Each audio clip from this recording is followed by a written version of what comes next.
आगे बढ़ेंगे और अगली बड़ी खबर इस वक्त की इंदौर से है, जहां इंदौर टू रायपुर ईडी की छापेमारी देखने को मिल रही है। इंडेक्स मेडिकल कॉलेज पर ईडी का छापा, मेडिकल कॉलेज घोटाला मामले में छापेमारी की गई है। तो वहीं ईडी ने 10 राज्यों के 15 ठिकानों पर छापा मारा है। आंध्र प्रदेश, तेलंगाना सहित कई राज्यों में छापे मारे गए हैं। तो बड़ी जानकारी आपको इंदौर से दे रहे हैं, जहां पर इंडेक्स मेडिकल कॉलेज पर ईडी की तरफ से छापेमार कार्रवाई देखने को मिली है।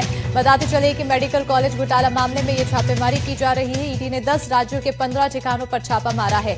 आंध्र प्रदेश, तेलंगाना सहित कई राज्यों में छापामार कार्रवाई नजर आ रही है। ईडी की तरफ से लगातार दबिश दी जा रही है। एक के बाद एक अलग अलग जगहों पर कार्रवाई देखने को मिल रही है।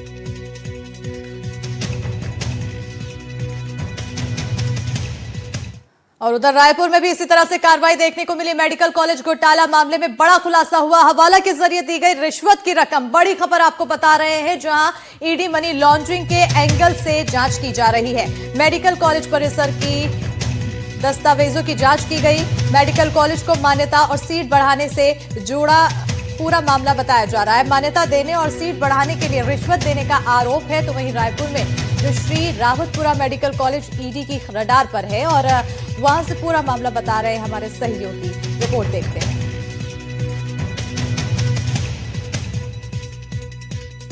देश भर में हुए मेडिकल कॉलेज घोटाला मामले में जांच का दायरा और बढ़ गया है। सीबीआई की जुलाई में हुई कार्रवाई के बाद अब केंद्रीय जांच एजेंसी ईडी यानी कि प्रवर्तन निदेशालय ने भी इस मामले में अपना एक्शन शुरू कर दिया है। देश भर में बताया जा रहा है कि ईडी इस मामले में एक्शन ईडी ने लिया है और इसकी आंच, ईडी के एक्शन की जो जांच के दायरे की आंच है या जांच का दायरा जो है वो छत्तीसगढ़ में भी जुड़ रहा है, क्योंकि सीबीआई की जो रेड हुई थी जुलाई में, उसमें छत्तीसगढ़ में संचालित रावतपुरा सरकार मेडिकल कॉलेज में, प्रवीण से कहूँगा एक बार तस्वीरें भी दिखाएं, हम इस वक्त वहीं पर हैं। श्री रावतपुरा सरकार institute of medical science and research जो है वो भी सीबीआई की रडार पर था। सीबीआई ने यहाँ पर भी एक्शन किया था और यहाँ के डायरेक्टर और श्री रावतपुरा सरकार के नाम से जो श्री रविशंकर महाराज हैं उनसे समेत अलग अलग लोगों को इस मामले में आरोपी भी बनाया था। एफआईआर जो है प्राथमिकी सीबीआई की, उसमें उनके नाम भी दर्ज हैं। अब कहा जा रहा है कि इस मामले में सीबीआई के बाद अब ईडी ने अपनी जांच शुरू कर दी है। ईडी ने इस मनी लॉन्ड्रिंग के मामले में जांच शुरू की है और छत्तीसगढ़ में भी जो जांच की आंच जो है वो आ रही है रावतपुरा सरकार पर। अब ईडी की जांच में रावतपुरा सरकार की मुश्किलें कितनी बढ़ेंगी, क्या भूमिका इसमें नजर आती है, क्या क्या गड़बड़ियां मिलती हैं, ये सारी चीज़ें ईडी की ओर से या प्रवर्तन निदेशालय की ओर से जब कोई आधिकारिक बयान जारी किया जाएगा या कोई इस मामले में कोई पब्लिक डॉक्यूमेंट जारी किए जाएंगे तभी सामने आएगा। लेकिन एक बार फिर से इसकी कार्रवाई जो शुरू की गई है केंद्रीय जांच एजेंसी की, इससे इस बात का अंदाजा लगाया जा रहा है कि ये मामला अभी यहीं पर थमने वाला नहीं है। छत्तीसगढ़ में श्री रावतपुरा सरकार से जुड़े इस मामले में जो लोग आरोपी हैं, जिनकी भूमिका संदिग्ध है, उनकी मुश्किलें और भी बढ़ सकती हैं। और जब मनी लॉन्ड्रिंग का मामला आएगा तो इसमें इस बात के भी खुलासे होने की पूरी संभावना है कि आखिर यहाँ के पैसे कहाँ कहाँ लगाए गए, क्या बिजनेस और इससे किया गया, कहाँ पर इन्वेस्ट करने की कोशिश की गई, उस ब्लैक मनी को जो काली कमाई थी उसको कहाँ पर इन्वेस्ट किया गया। इन सारी चीज़ों के अगर कोई तार जुड़ते हैं, कोई जानकारियाँ आती हैं तो मुश्किलें और भी बढ़ सकती हैं। अब देखना ये होगा कि ईडी की कार्रवाई कहाँ जाकर रुकती है, क्या क्या चीज़ें सामने आती हैं और इसमें एक्शन के तौर पर और क्या क्या होता है। रायपुर से कैमरा सहयोगी प्रवीण साहू के साथ नीलेश त्रिपाठी, एनडीटीवी।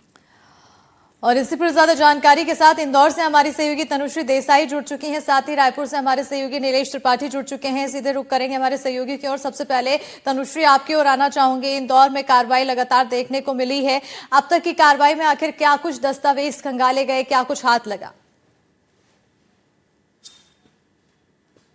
जी देखिए, इंडेक्स मेडिकल कॉलेज, जिसके मेडिकल कॉलेज के साथ हॉस्पिटल भी मौजूद है, वहां पर छापामार कार्रवाई जो है ईडी द्वारा की गई थी। गुरुवार को ये कार्रवाई की गई है और देखने को मिला था कि जिस तरीके से ये कार्रवाई यहाँ पे की गई, सीबीआई के द्वारा पहले कई महीनों पहले 4 से 5 महीने पहले कार्रवाई की गई थी, जिसमें कई लोगों के साथ 3 डॉक्टर्स को भी गिरफ्तार किया गया था। जो मान्यता प्राप्त से जुड़ा हुआ जो मामला है उसमें ये कार्रवाई की गई थी और इसी के साथ रिश्वतखोरी इसमें जुड़ी हुई थी कि मान्यता जो है और जो रिपोर्ट्स है कॉलेज की, उसको सही बताने के लिए, उसको अनुकूल बताने के लिए रिश्वत दी गई थी। इस संदर्भ में ये कार्रवाई यहाँ पे की गई थी और अभी अभी तक फिलहाल जो अकाउंट सेक्शन है उसको सील कर दिया गया है इंडेक्स मेडिकल कॉलेज का।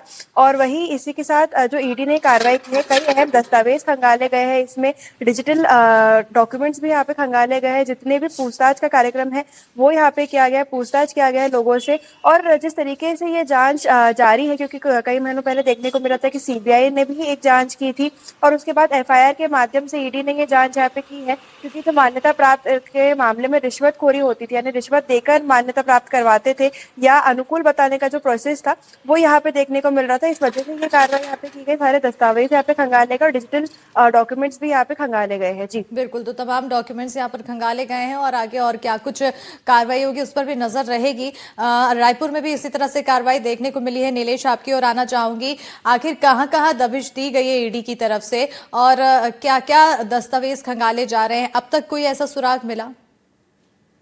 देखिए, रायपुर में जब जिसका जिक्र तनुश्री कर रही थी कि सीबीआई की जो कार्रवाई हुई थी, 1 जुलाई को ये कार्रवाई हुई थी। बेंगलुरु से कुछ डॉक्टर जो एनएमसी टीम के थे, जिनकी जिम्मेदारी थी कि कॉलेजों में मान्यता से पहले जाएं और वहां परीक्षण करें कि जो मानक तय किए गए हैं मान्यता बढ़ाने को लेकर, वो उस पर कॉलेज या जो जहां पर भी जांच के लिए जाना है वो प्रबंधन उस पर खरा उतर रहा है या नहीं। उन जो टीम थी उनको मैनेज करने की कोशिश की जा रही थी और उनको पैसे रिश्वत देकर जो सुविधाएं कॉलेज में नहीं है या जो मानक के तौर पर जो चीजें होनी चाहिए वो नहीं है, बावजूद उसके वो ओके रिपोर्ट लेने की कोशिश की जा रही थी। ये पूरा एक खुलासा सीबीआई ने किया था 1 जुलाई को अपनी कार्रवाई के बाद। लगातार एफआईआर जब हुई और उसमें अलग अलग लोगों के नाम आए तो उसमें एक इंस्टीट्यूट छत्तीसगढ़ का भी था, श्री रावतपुरा मेडिकल कॉलेज, जिसका पूरा नाम श्री रावतपुरा सरकार institute of medical and sciences है। वहां पर भी इस तरह की गड़बड़ी मिली थी। इसके अलावा देश के अलग अलग जगहों पर। तो जब ये सारी चीजें सीबीआई की उसमें जांच में आई थी तो उसमें एक बड़ा पहलू ये भी आया था कि जो रिश्वत की रकम है जो जिम्मेदारों को पहुंचाने की कोशिश की जा रही थी या पहुंचाई गई थी, उसका पहुंचाने का काम जो है वो ब्लैक मनी को हवाला के जरिए से किया गया था। तो हवाला में कौन कौन लोग शामिल थे और वो ब्लैक मनी आई कहां से और जा कहां तक रही थी और उसका उपयोग कहां कहां किया जा रहा था, इस मामले को लेकर चूंकि सीबीआई की एक जांच जो करप्शन हुआ था या जो गलत तरीके से मान्यता लेने की कोशिश की जा रही थी उसमें ऑलरेडी चल रही है और उसमें कई सारे एफआईआर दर्ज किए गए, कुछ लोग गिरफ्तार हुए, बाद में कुछ लोगों को जमानत भी मिली। ये सारी चीजें चल रही हैं, लेकिन जो मनी लॉन्ड्रिंग का मामला है, पैसों के दुरुपयोग का मामला है, गलत तरीके से मामला है, उस मामले में अब ईडी जांच शुरू की है। और ईडी, जैसा कि जानकारी मिली कि ईडी कल जब पहुंची थी तो सिर्फ रावतपुरा सरकार मेडिकल कॉलेज भी गई और इसके अलावा जो डायरेक्टर इसमें आरोपी हैं अतुल तिवारी, उनके निवास पर भी गई और वहां से कई सारे दस्तावेजों की जांच की गई। बिल्कुल, और तमाम दस्तावेज खंगाले जा रहे हैं और क्या कुछ और सुराग मिलता है, क्या कुछ इस पूरे कार्रवाई से जुड़ी हुई और भी डिटेल आती है, उस पर नजर बनी रहेगी। बहरहाल बहुत शुक्रिया नीलेश तमाम जानकारी देने के लिए, तनुश्री तमाम जानकारी देने के लिए।